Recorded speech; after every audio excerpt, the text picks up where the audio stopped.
Hey, how are you guys doing? This is the last message in our series that we've been going through called Gap God. I know that I have had a great time speaking on the different topics. I hope that you have enjoyed listening to them. And this is just the start of what God is doing in and through me this year. These 8 or 9 weeks that we have been in this series have been such a blessing to me. And I hope that I can continue to be a blessing to you guys as well. I am just so excited to share this message with you guys today, and then this wraps up the series that we're doing. So next week for Easter, I will have a message specifically for Easter. So I hope you guys are all able to come back and watch that one as well. I hope you guys have had a great week, and I will see you all next week. Bye. So are you satisfied? Are you satisfied with yourself? Are you satisfied with God? Are you satisfied with your surroundings or the situations or the struggles? Are you satisfied with the direction that they're moving in? Do you feel like God values you as a person? Do you value yourself? Look, I know I'm shooting these questions off pretty quick. I don't have too long to go into them. But I want to show you some stuff today that I think will help. We're talking today about the present. In the sermon series that we've been going through, we've worked our way from the past all the way through to the future, but I skipped the present for a reason, because a lot of people forget about it. You guys probably would have been satisfied having the past, a little bit about the present, and then going straight into the future. But I think it's important to really focus on the present, because a lot of us feel that God is not present in our lives and that He isn't working in our present.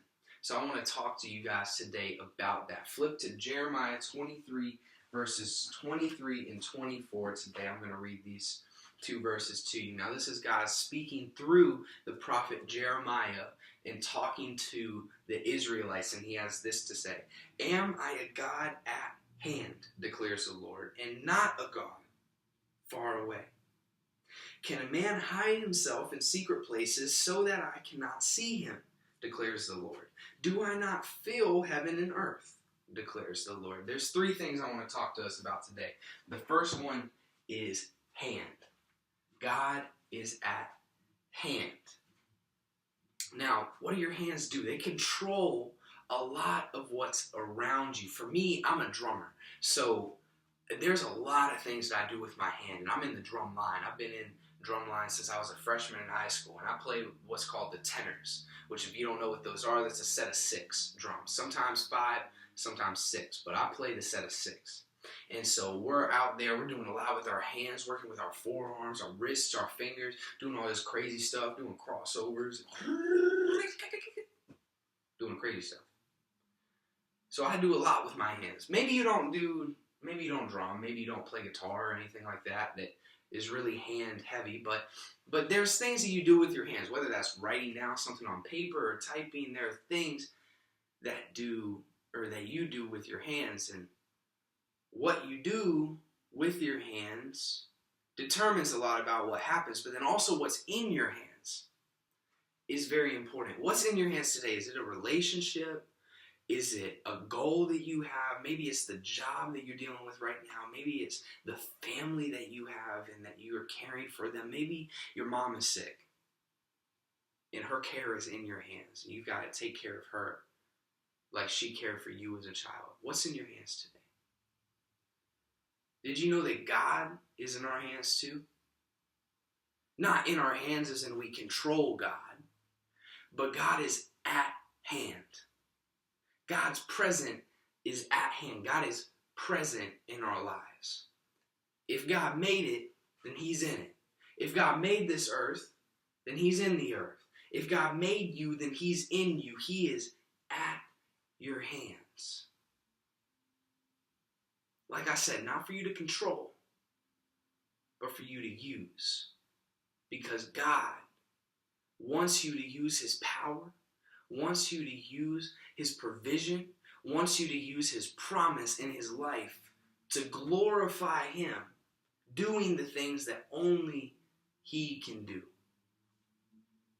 God is at hand. Second, I want to talk about hide. In verse 24, it was, can men hide themselves in secret places? Hide. Now, when I heard hide, I thought of Genesis 3. And God is walking through after Adam and Eve have committed the first sin, after they've eaten the apple. And he says, where are you? Now, I always thought that question was funny because, like I said, if God made it, then he's in it. So he already knew where they were. But God doesn't ask the question for himself. What you're hiding from, you think you're hiding from God, but you're really hiding from his promise, from his blessing. What are you hiding from today? God's not asking it because he doesn't know the answer. He's asking it to make sure that you know the answer. God is saying, where are you hiding? Not so that he can find you. God already knows where you are. God is in the situation that you're in. God's presence is promised, which means God's presence is a perspective. Because if the presence is promised, then the only thing that limits us from seeing the presence of God is our perspective of him. So do you think that you can hide from him? The way that I look at it, you know, when you were playing hide and seek as a kid, and the person who hid, maybe they didn't have that good of a hiding spot, but they covered their eyes. And they say, you can't see me. You can't see me. And then the person who's going around looking for the person is like, I can see you.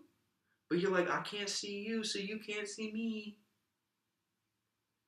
That's how we are with God sometimes.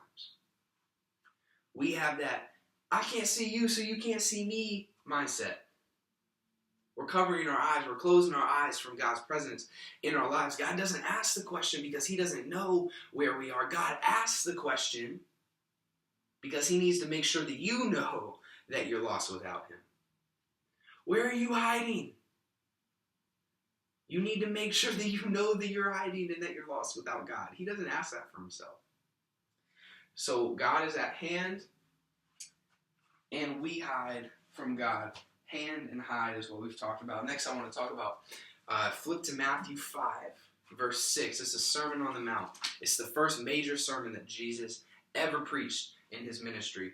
And in many ways, I think it's the strongest message that he's ever spoke. Now, there's many things that God has said that is very good, but I think that God really nailed it right here when Jesus was talking. Sermon on the Mount, so good. Like I could spend the rest of my preaching career on the Sermon on the Mount and still not have said enough about it. But Matthew 5, verse 6, I just want to focus on this one verse. It said, blessed are those who hunger and thirst for righteousness, for they shall be satisfied. So we've talked about hand, we've talked about hide, now I want to talk about hunger. What do you hunger for? Do you feel like you hunger for God, or that God has given you a hunger from him? What do you hunger for? Where are you looking to be satisfied? Are you looking to a relationship? Are you looking to the things that you and your girlfriend are doing that you know that y'all shouldn't be doing, but I mean, it's satisfying for a moment. I mean, but what do you hunger for? I want to talk to you guys a little bit about the hunger that's in our lives. You know that there's spiritual diets. I want to talk to you about it. Now, some of you guys are like, good Lord, spiritual diets. I'm already trying to do my paleo diet and everything. I'm trying to eat right, and it's not even going well. Now he's talking about spiritual diets. No, I just want it. It's a perspective. Spiritual diet is a perspective that I want to share with you guys. Spiritual diet. Are you spiritually fat? Spiritually fat means that you know a lot, but then you never do anything that God has called you. But spiritually fit is not necessarily about how much you know, but about how much you do. You don't have to know a whole lot, but if you do a whole lot, then it matters. And then the more that you work on knowing God, the more that you hunger and feed from God, then the more then that's going to be able to give you the energy to do stuff. I've heard this saying a lot of times, what you get in is what you get out. So what are you putting in? Do you hunger for God in the right ways? Are you spiritually fit, or are you spiritually fat? Last thing I want to share with you guys, there's 3 versions of present. Now, who knows, it could be more. I didn't look it up on dictionary.com or anything. But there's 3 ways that I see present. There's one like the present tense, and then present as in available. Like when our teachers would call us out, they'd be like, Mitch Salati, and I'd be like, present. And then last, there's present as in a gift. I want to share a little phrase with you guys to help you remember all these. God's present to us is that He is present in our present. God's present to us is that He is present in our present.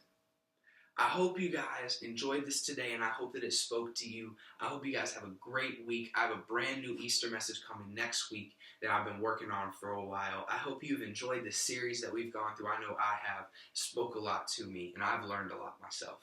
I hope you guys all have a great week, and I will see you next week.